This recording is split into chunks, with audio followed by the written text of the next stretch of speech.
Walaupun kanser tak ada, cabarannya lain pula lah. Dia jadi OKU, kami terpaksa latih semula lah. Dia berjalan. 2009 saya mula latih dia. Dia hanya boleh bertapak 1 meter aja masa tu. Sebagai tanda kesyukuran kami yang anak ni dah selamat, dah sedang menjalani rawatan, kita rasa why not kita bantu rakan-rakan yang lain yang senasib.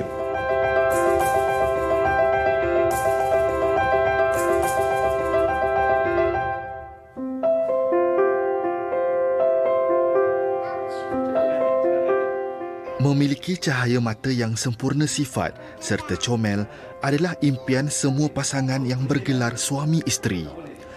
Anak keempat dari pasangan Muhammad Shah Awaluddin dan Hashimah Sulaiman, Nurul Islah Muhammad Shah, berusia 25 tahun, disahkan penghidap kanser ketumbuhan otak medulablastoma ketika umurnya 9 tahun.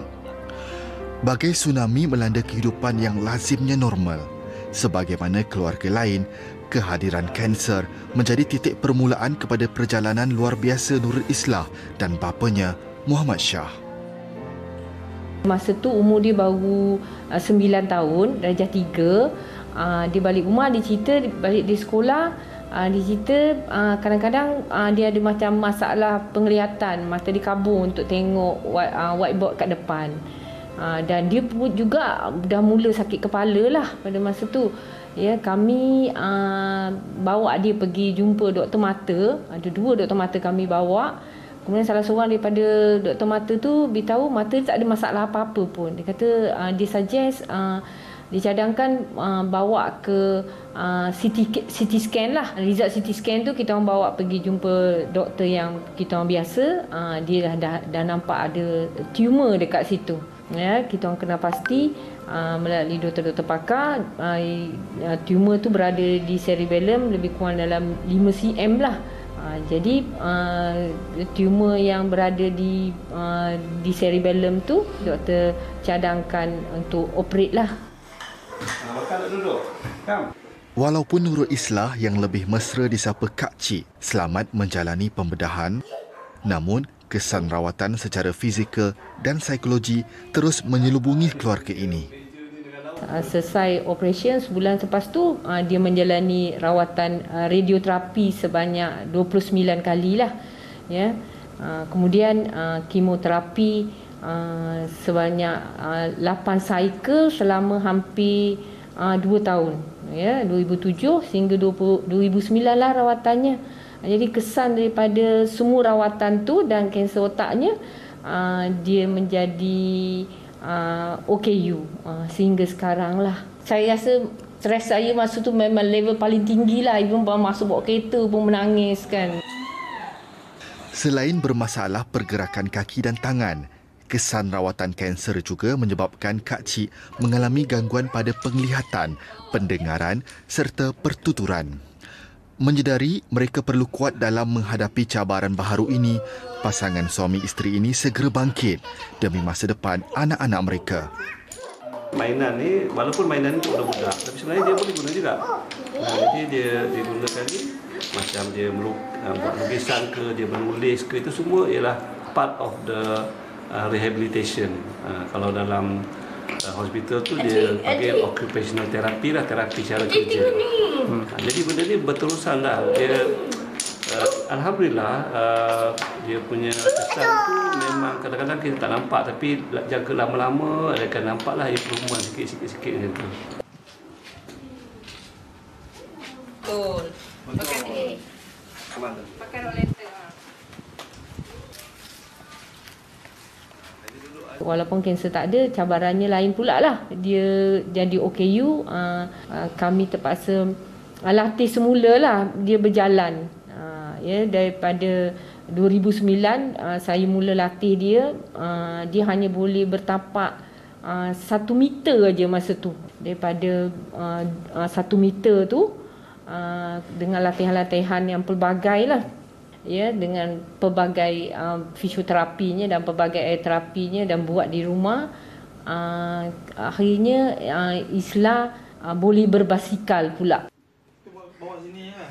Sebaik sahaja Kak Cik berupaya mengimbangkan badan dan boleh mengayuh basikal, Muhammad Shah mula membawa anaknya berbasikal di sekitar taman perumahan mereka beberapa kali seminggu.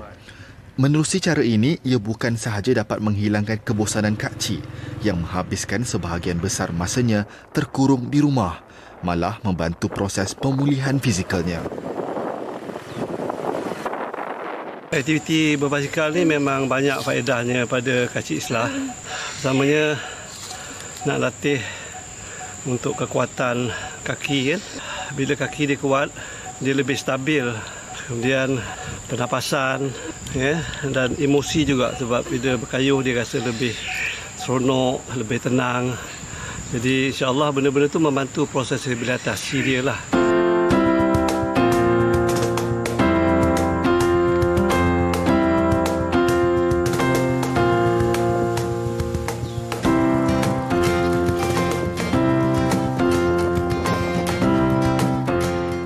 Bagi Muhammad Shah dan isteri, pengalaman berhadapan kanser Kak Cik mendedahkan mereka pada satu dunia baharu.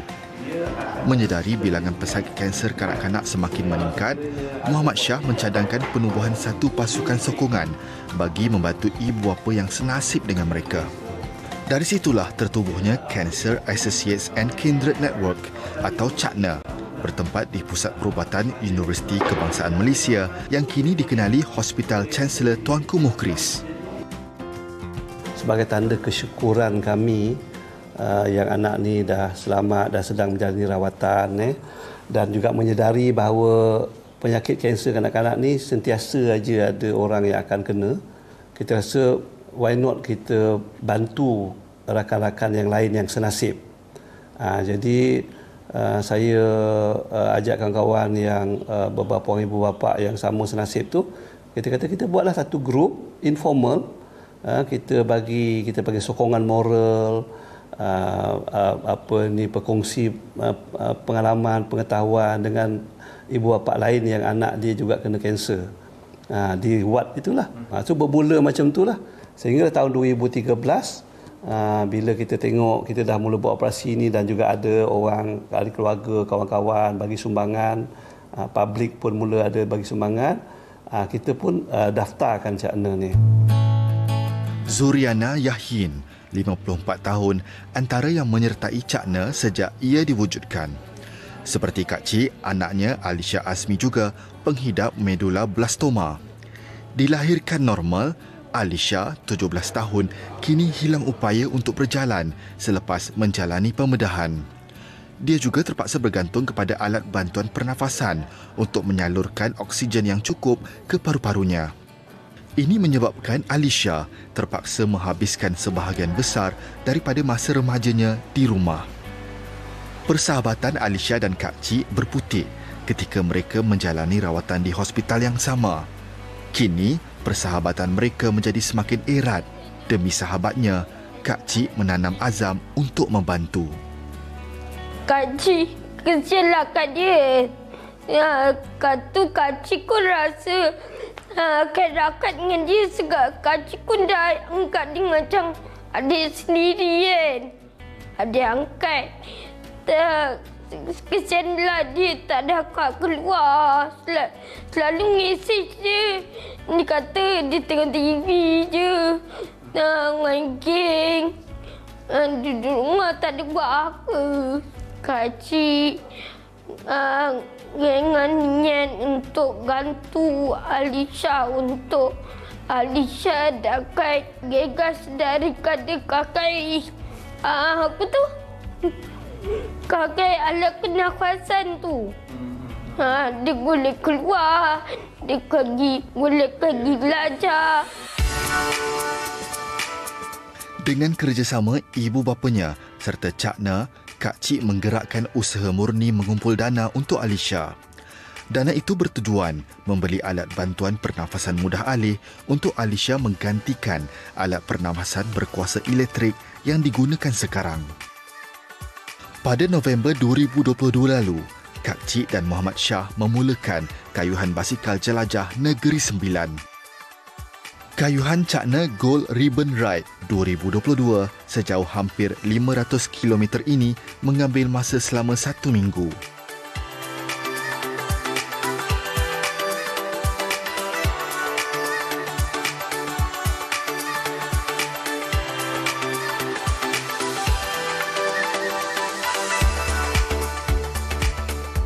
kacik yang suka naik basikal. Rasa seronok juga. Dengar angin. Terasa seronok lah. Guna kayu. Kaki kacik jadi kuat. Menariknya, kayuhan jelajah Negeri Sembilan oleh Kak Cik dan Muhammad Shah ini turut mendapat sambutan dari penggemar aktiviti berbasikal di negeri berkenaan. Di setiap daerah yang mereka lalui, pasti akan ada peminat aktiviti itu yang akan menyertai dan mengiringi kayuhan mereka. Sokongan ini telah menguatkan semangat Kak Cik untuk menghabiskan kayuhan berkenaan. Difahamkan, hasil daripada kayuhan ini, mereka berjaya mengumpul dana sebanyak RM27,000.